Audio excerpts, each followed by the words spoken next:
네, 여러분 반갑습니다. 저는 GTF 켈리 강사이고요. 오늘은 슈드 생략과 관련된 이론을 학습하게 될 예정입니다.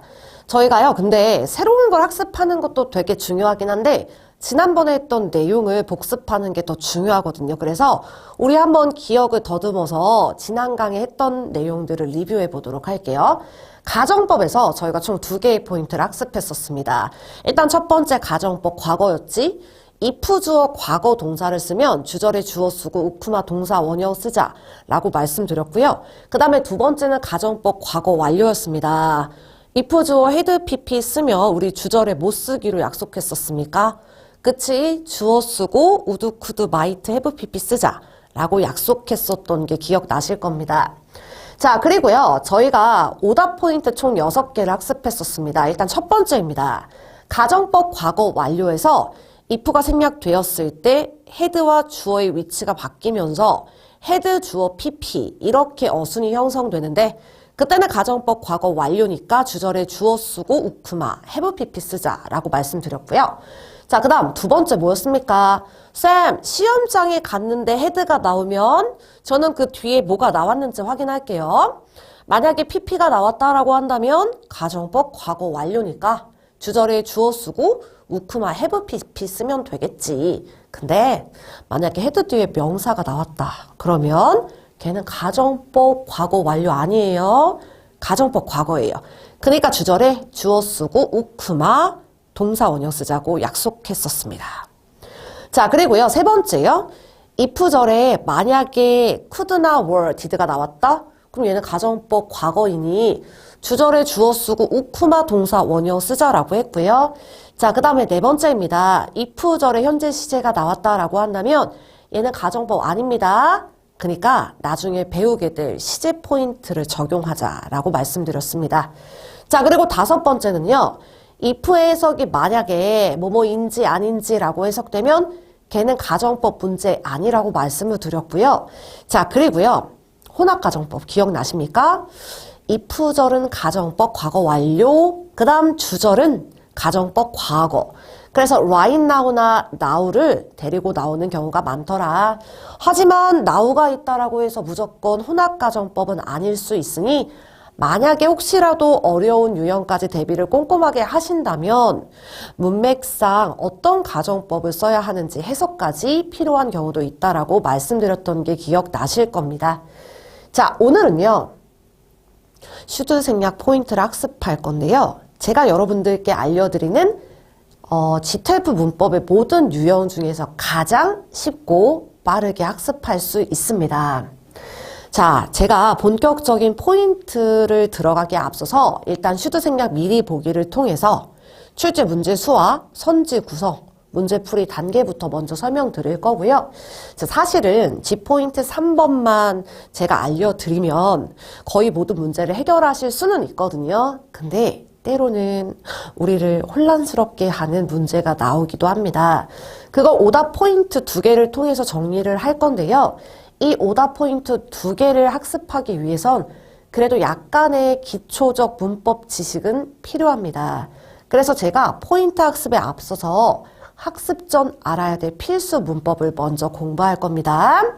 그리고 G포인트 3번 학습하고 오답 포인트 2개 하고 그리고 오늘 배웠던 내용을 총 정리하고 이 시간 마무리해 보도록 하겠습니다. 사실 슈드 생략은 GTF 문법 유형 중에서 제일 쉽습니다. 제일 짧게 끝낼 수 있습니다. 안타깝게도 원래 3문제가 출제가 되었는데 이 쉬운 유형이 언젠가부터 2문제로 축소가 되었고요. 그리고 이 기조가 아직까지 유지되고 있습니다. 슈드 생략 선택지 특징 알려드릴게요. 일단 가정법 시제처럼 동사 위주로 세팅이 되어 있습니다. 근데 여기서 되게 중요한 특징이 하나 있습니다. 슈드 생략은 제가 결론부터 말씀을 드리면 동사 원형이 정답이거든요. 그러니까 반드시 선택지에 동사 원형이 들어가 있어야 합니다. 가령 이런 식으로 선택지가 구성이 되거든요. 동사 위주로 세팅이 되어 있고 여기 보니까 동사 원형의 형태가 존재하죠. 아무것도 붙지 않은 순수한 원형의 형태가 존재한다라고 하면 얘는 슈드 생략 문제의 확률이 좀 높아지는 겁니다. 그러면 우리는 시험장에 갈 거고요. 선택지를 딱 볼 거예요. 그래서 동사 위주로 구성이 되어 있는데 동사 원형까지 있다라고 하면 얘는 슈드 생략 문제일 수도 있다라고 추측할 겁니다. 근데 얘가 가정법 문제일 수도 있으니 일단 가정법인지 아닌지 판단해 주셔야 할 겁니다. 그래서 문제로 올라가셔서 if가 있는지 헤드 주어 pp가 있는지 확인해 주시면 돼요. 만약에 있으면 걔는 가정법 문제이겠지만 없다라고 하면 슈드 생략 문제의 확률이 되게 높아지는 겁니다. 그리고 여기서 또 하나요. 주요 명제의 결층과 관련된 단어가 만약에 존재하고 이건 이따 설명드릴 겁니다. 대시 있고 주어가 있고 동사 자리에 빈칸이 뚫려 있다면 얘는 무조건 슈드 생략 문제일 거고요. 제가 아까 미리 결론부터 말씀드렸잖아요. 슈드 생략은 무조건 동사 원형이 정답이다. 그러니까 선택지에서 동사 원형을 고르시면 그게 정답인 겁니다. 사실 여기까지 해도 괜찮아요. 근데 혹시라도 어렵게 나올 그런 시험을 대비해서 여러분들께 제가 조금 더 구체적으로 설명을 드릴 거고요. 자, 그 구체적인 설명에 앞서서 여러분들께서 반드시 알고 가셔야 될 필수 문법에 대해서 제가 먼저 설명해 드리도록 하겠습니다. 제가 5년째 여러분들께 이 GTF 강의를 올려드리고 있는데 사실은 항상 올려드리기 전에 제가 갈등을 하는 부분이 있습니다. 과연 이거를 설명할 것인가 말 것인가. 하지만 때로는 슈드 생략도 어렵게 나올 수 있기 때문에 제가 그걸 위해서 이걸 설명을 드려야 된다라고 올해도 판단이 들어서 이것부터 먼저 여러분들께 설명드리도록 하겠습니다. 여러분, 슈드 생략이잖아요. 그럼 뭔가 슈드와 관련이 있지 않을까요? 그치? 그래서 여러분들께서 슈드의 뜻을 알고 계셔야 합니다. 슈드는 뭐뭐 해야 한다라는 조언이나 권고, 충고와 관련된 조동사입니다. 제가 방금 조동사라고 말씀을 드렸는데요. 이 조동사는 동사를 도와주는 역할을 하는데 영어에서 조동사 뒤에는 무조건 원형의 형태가 나와야 된다라고 합니다. 근데 슈드도 조동사잖아요. 그러니까 반드시 슈드 뒤에도 동사 원형이 나와야 하는 겁니다. 괜찮습니까? 예를 들어서 선생님, 슈드는 조동사라면서요. 그럼 이런 거 붙으면 안 되잖아요. 동사 원형 형태 이 녀석을 쓰시는 게 적절한 겁니다. 근데 여기서 또 하나. 선생님, 근데요. 지금 우리 공부하고 있는 이 유형의 제목이 슈드 생략이잖아요. 그치? 그러면 슈드를 안 써줘도 되는 거 아닙니까? 맞습니다. 생략하더라도 그대로 동사 원형이 내려오는 겁니다. 괜찮습니까? 자, 그 다음 비동사 여러분 알고 계십니까? 뭐 am, is, are 이런 거요. 얘도 동사이기 때문에 원형이 존재합니다. 비동사의 동사 원형은 be입니다. 아니 쌤 그러면 be도 동사 원형이니까 should 뒤에 나올 수 있는 거네요. should 뒤에 is는 나올 수 없지만 should 뒤에 be는 나올 수 있는 거네요. 맞습니다. 자, 그리고요. 제가 오답 포인트를 가게 되면 여러분들께 능동과 수동에 대해서 말씀드릴 일이 좀 많을 거거든요.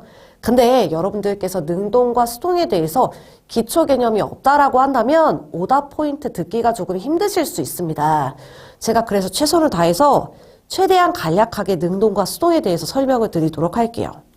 자, 일단 능동은 하는 거예요. 행동을 능동적으로. 사랑한다, 공부한다, 뛴다, 청소한다 이런 거예요. 근데 수동은 주어는 가만히 있고 행위를 당하는 겁니다. 예를 들면 이런 거야. 내가 여러 사람한테 사랑받는다? 이런 거예요. 이런 게 바로 수동입니다. 근데요, 수동은요, 비동사 뒤에 pp를 달고 나옵니다. 그래서 만약에 비동사 뒤에 pp를 달고 나오지 않는다라고 하면 걔는 수동이 아니라 능동일 겁니다. 자, 예를 들어서요. 선생님, 얘는 BPP가 아니에요. 그럼 얘는 능동인 겁니다. 그러니까 사랑한다라고 해석하시는 거예요. 주어인 she가 행동을 하는 겁니다. 괜찮습니까? 자, 그 다음 밑에 거 가볼게요. 쌤, is는 비동사인데요. 밑에 love의 pp인 loved가 나왔습니다. 아, 그래요? 그러면 얘는 사랑을 하는 건 아니고 얘가 사랑받는 거야. 괜찮습니까? 그러니까 이때는 얘가 수동이 되는 겁니다. 괜찮습니까? 때로는 슈드 생략 문제에서 주어를 찾아서 능동인지 수동인지 판별을 해야 풀 수 있는 문제가 있기도 하니까 반드시 알고 가셔야 할 겁니다. 자, 제가 조금만 더 구체적으로 말씀을 드릴 건데요. 선생님, 그러면 일단 제가 개념은 대충 알겠어요. 능동은 하는 거, 수동은 당하는 거잖아요. 근데요, 그걸 누가 결정합니까? 아, 그거는 주어가 결정합니다. 주어가 동사의 능동과 수동을 결정하는 겁니다. 자, 제가 예문을 갖고 왔습니다. 이 예문을 설명드리기 전에 제가 여러분들께 물어볼 게 있습니다. 여러분, should study, 공부해야 한다. 그 다음 should be studied.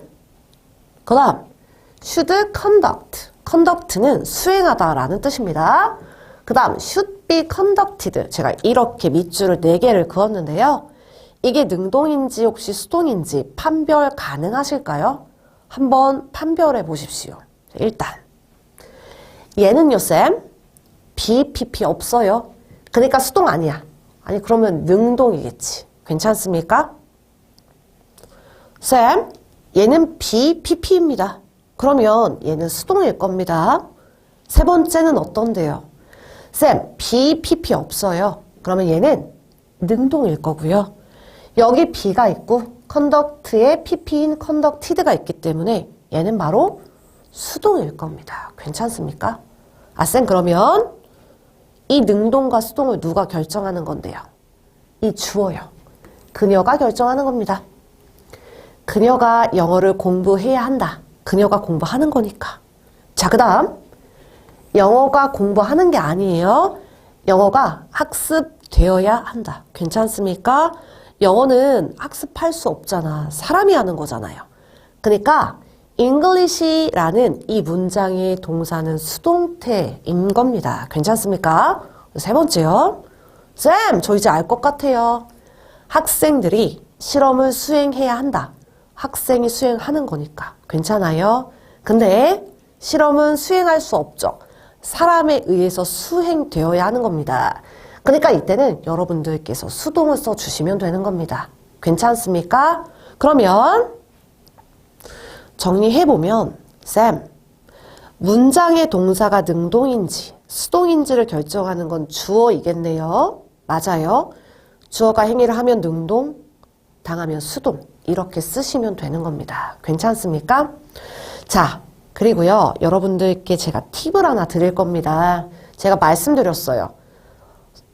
때로는 우리를 어렵게 하는 문제가 나와서 여러분들께서 능동과 수동을 구별해야 할 수도 있다라고 말씀을 드렸는데, 선생님, 저는 도통 해석이 잘 안 되더라고요. 근데 능동과 수동을 구별해야 되는 문제가 나왔어요. 어떻게 합니까? 그 분들을 위해서 제가 약간의 팁은 드리겠습니다. 100% 아니에요. 근데 많은 경우에 보통 능동은 동사 뒤에 목적어, 즉 명사가 존재합니다. 예를 들어서 English라는 목적어, 즉 명사가 존재하는 겁니다. 그녀가 영어를 공부해야 된다. 괜찮습니까? 학생들이 실험을 수행해야 한다. 이렇게 뒤에 목적어를 달고 나오는 경우는 대부분 능동일 겁니다. 괜찮습니까? 자, 수동인 경우에는 목적어가 없는 경우가 굉장히 많습니다. 가령 이런 거예요. 영어는 공부되어야 한다. 뭐뭇을 이런 거 넣을 수 없잖아요. 그러니까 수동태 뒤에는 목적어가 없는 경우가 대부분인 겁니다. 괜찮습니까? 단 100% 적용되는 건 아니에요. 만약에 내가 능동과 수동을 꼭 판별해야 되는 문제가 나왔고, 근데 내가 진짜 도통 해석도 안 되고 잘 모르겠다라고 하면 그때 이 팁을 활용하시면 될 겁니다. 괜찮습니까? 자, 그리고 6번째입니다. 주요 명제 결충과 관련된 단어들을 여러분들께서 암기해 주셔야 합니다. 주장, 요구, 명령 등등등, 이걸 제가 앞글자만 따서 주요 명제 결충이라고 했습니다. 예를 들면 insist, 주장하다, require, 요구하다, 이런 동사들이 주요 명제 결충과 관련된 동사들인데, 이걸 왜 암기해야 하냐면 슈드 생략은 이러한 단어들과 함께 나오기 때문입니다. 물론 책에도 제가 실어놨는데요. 책이 실시간으로 시험 경향을 반영하지 못합니다. 그러니까 제가 그때그때 새로운 단서가 나온다라고 하면 카페에 올려드릴 예정이니 여러분들께서 시험 보시기 전에 카페에 들리셔서 혹시라도 업데이트된 내용이 있는지 확인해 주시길 바랍니다. 사실 슈드 생략 같은 경우에는 주요 명제 결충과 관련된 단어를 암기하지 않아도 풀 수 있는 팁 같은 게 존재합니다. 하지만 시험장에서 좀 빠르고 정확하게 문제를 풀고 싶으시다면 이러한 단어들을 반드시 암기해 주셨으면 좋겠습니다. 괜찮습니까? 자, 그러면 여기까지 슈드 생략 포인트 학습을 위한 모든 과정이 다 세팅이 되었으니 이제 본격적으로 슈드 생략과 관련된 포인트를 학습해 보도록 하겠습니다. 슈드 생략과 관련된 포인트 학습에는 정말 짧은 시간만 소요됩니다. 제가 2분 안에 설명드릴 수 있습니다. 자, 이거예요. 주요 명제 결충과 관련된 단어가 나오면 대절에 동사 자리에 동사 원형을 쓰면 된다라는 게 세 번째 포인트입니다. 선생님, 제가요, insist, 주장하다라는 뜻으로 알고 있고 이거 주요 명제 결충 관련 단어에서 암기했어요. 그리고 대절이 나왔네요.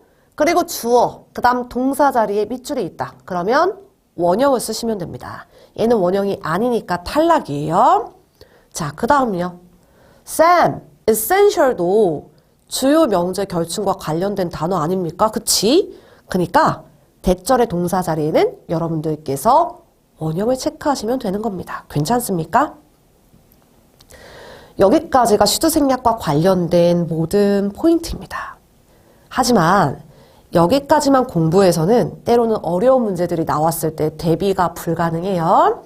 그러니까 그동안 슈드 생략에서 여러분들을 혼란스럽게 했던 문제 유형 2개를 제가 오답 포인트로 정리해서 이제부터 설명해 드리도록 하겠습니다. 자주 출제되는 건 아닌데 간혹가다 나와서 여러분들을 혼란스럽게 했던 그 문제 유형들을 제가 오답 포인트 2개로 정리해 드릴 겁니다. 첫 번째입니다. 선생님, 제가요, 슈드 생략 문제를 딱 풀고 있는데요. 선택지에 슈드 플러스 동사 원형과 동사 원형 2개가 같이 있습니다. 누가 정답입니까? 네, 결론부터 말씀드릴게요. 동사 원형입니다. 자, 가령 이런 경우입니다. 선생님, 주요 명제 결충 대주어. 그래서 동사 원형을 체크하긴 했는데요. 아니, 동사 원형인 이유가 슈드가 생략되어서 그렇다면서요. 그러면 생략되기 전인 슈드고도 맞는 거 아닙니까? 안 돼요. 우리가 이 GTLF 문법은요, 미국식 문법을 시험에 출제합니다. 미국에서는 대절에 슈드를 쓰지 않습니다. 왜 그러냐면 슈드를 쓰지 않아도 충분히 슈드의 의미를 유추할 수 있기 때문입니다. 괜찮습니까? 네, 그 다음 두 번째입니다. 여러분, 아주 간혹 가다가 슈드 생략에서는 동사 원형이 선택지에 2개가 있는 경우가 있습니다. 아마 하나는 능동태일 거고요. 하나는 수동태일 겁니다. 그 경우에 여러분들께서 그 주어를 찾아서 동사의 능동과 수동을 구별해야 될 수도 있습니다. 자, 가령 이런 경우입니다. 선생님, 주요 명제 결충 나왔고요. 대시 나왔어요. 그래서 주어가 있고요. 동사예요. 아, 쌤, 그러면 쌤한테 배운 대로 저는 동사 원형을 쓰려고 했거든요. 근데 이게 웬걸 install, 설치하다라는 동사 원형이고요. 쌤, 얘도요. 비동사의 원형 아닙니까? 그럼 동사 원형이 2개 있지 않겠습니까? 그럼 정답이 뭡니까? 이때는 여러분들께서 태를 구분해 주시면 됩니다. 자, 일단 install은 능동입니다. 그러면 설치하다입니다. 근데 얘는 BPP니까 얘는 수동일 거고요. 이때는 설치되다라고 여러분들께서 해석하시면 되는 겁니다. 그러면 우리 동사의 능수동 누가 결정하기로 했습니까? 바로 주어 아닙니까? 네, 얘요. 프로그램은 설치합니까? 됩니까? 설치되죠. 하는 건 사람이잖아요. 그러니까 이때는 수동을 정답으로 골라주시면 됩니다. 얘는 안 돼요. 그리고 수동태가 대부분 그렇듯 뒤에 목적어도 없습니다. 괜찮습니까? 자, 그 다음 두 번째요. 선생님, 동사원형, 동사원형. 그러면 주어 찾을게요. 좋지라는 뜻이지. 선생님, 좋지는 취하는 겁니까? 취해지는 겁니까? 당연히 취해지는 거지. 취하는 건 사람들입니다. 그러니까 이때 여러분들께서 수동태 쓰시면 되고요. 아, 목적어가 없다라는 것도 확인하시면 좋을 것 같습니다. 그 다음 세 번째입니다. Sam, insist, 주요 명제 결충. 그 다음 주어 나왔고요. 동원이에요. 아, 그러면 태를 구분해야겠네. 야생동물은 보호하는 게 아니라 보호받는 거죠. 그러니까 여러분들께서 뒤에 수동태를 정답으로 골라주시면 되는 겁니다. 괜찮습니까? 오답 포인트는 많이 나오진 않아요. 하지만 아주 간혹 가다가 출제가 되어서 여러분들을 혼란스럽게 할 수 있으니 반드시 여러분들께서 체크해 주시면 될 것 같습니다. 오늘 했던 모든 내용을 저희가 마무리하고 정리해보는 시간을 가져보도록 하겠습니다. 슈드 생략에서는 단 하나의 포인트를 학습했었습니다. 그게 뭐였냐면 선생님 주요 명제 결충 관련 단어 나오고요. that 나오고 주어 나왔을 때 그 동사 자리에는 반드시 동사 원형을 쓰는 게 정답이다 라고 말씀을 드렸고요. 자, 그 다음 오답 포인트 2개 썼던 거 기억나시죠? 만약에 선택지에 동사 원형도 있고 슈드 플러스 동사 원형도 있다. 그땐 동사 원형이 정답이다라고 말씀을 드렸습니다. 자, 그리고 두 번째는요. 동사의 태를 구분해야 될 수도 있는데 이 경우에는 대절의 주어를 찾아서 능동인지 수동인지 판별해야 된다라고 여러분들께 말씀드렸던 게 기억나실 겁니다. 슈드 생략 같은 경우에는요. 혹시라도 내가 주요 명제 결충과 관련된 단어를 암기하지 않았다면 일단 대시 나오고 주어가 나오고 밑줄이 뚫려 있다. 근데 선택지에는 동사 원형이 있다. 그러면 슈드 생략 문제일 가능성이 굉장히 높아요. 그러니 이런 것도 팁으로 활용해 보시면 좋을 것 같습니다. 자, 여기까지 슈드 생략 강의 마무리하겠습니다. 다음 강에서는 문제풀이 진행해 보도록 하겠습니다. 여러분 수고하셨습니다.